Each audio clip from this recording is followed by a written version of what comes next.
Welcome to Winchester Evangelical Church, and this is Bible study number 10 on the books of the Bible, the book of 2 Samuel.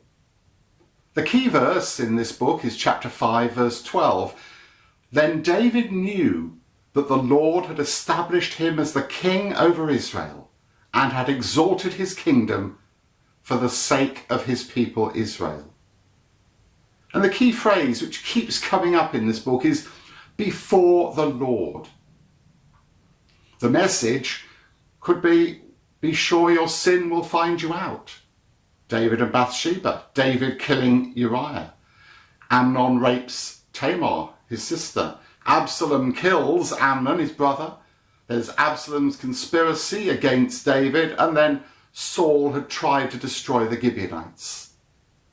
But nothing was hidden from God. The book was probably written by the prophets Samuel, Nathan and Gad. In 2 Chronicles 29 verse 29, which to a certain extent chronicles parallels Samuel and Kings, we read, as for the events of King David's reign, from beginning to end, they are written in the records of Samuel the seer, the records of Nathan the prophet, and the records of Gad the seer. A better translation of records or book is history, or even words. All 3 of these great prophets were contemporaries of David, and they knew what was going on in Israel at that time.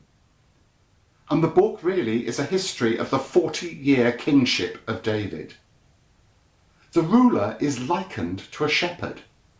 In chapter 5 verse 2, we read, and the Lord said to David, you shall be shepherd my people Israel, and you shall become their ruler.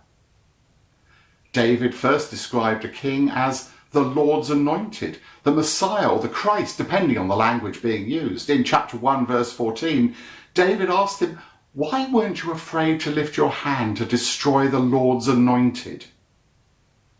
David claimed divine inspiration for his psalms. In chapter 23 verse 2, he said, the Spirit of the Lord spoke through me.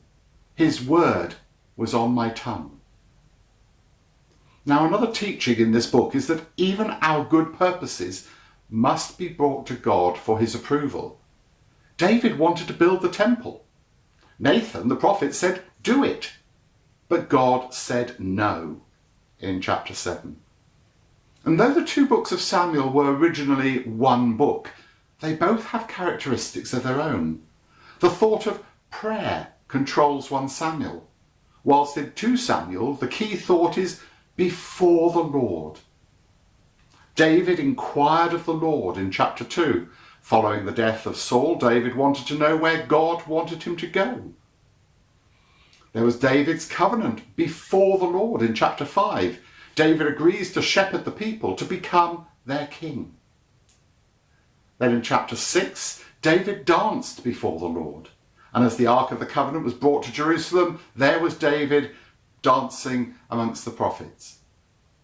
David sat before the Lord in chapter 7, when David had heard that God was going to build him an eternal house or dynasty. David was preserved by the Lord. In chapter 8, we read of David's victories, where God was given the honour and the glory. And David lay in penitence before the Lord in chapter 12, having been rebuked by God through Nathan the prophet because of Bathsheba. David spoke to the Lord in chapter 22. David sang in praise, and he asked God to punish him and not the people when he disobeyed the law and counted the army. David came before the Lord, and that's where this book ends. We read of this story of David and how he kept coming before the Lord. That's the book of 2 Samuel. We'll move on to look at who came after David next time. Thank you for being with us. Goodbye.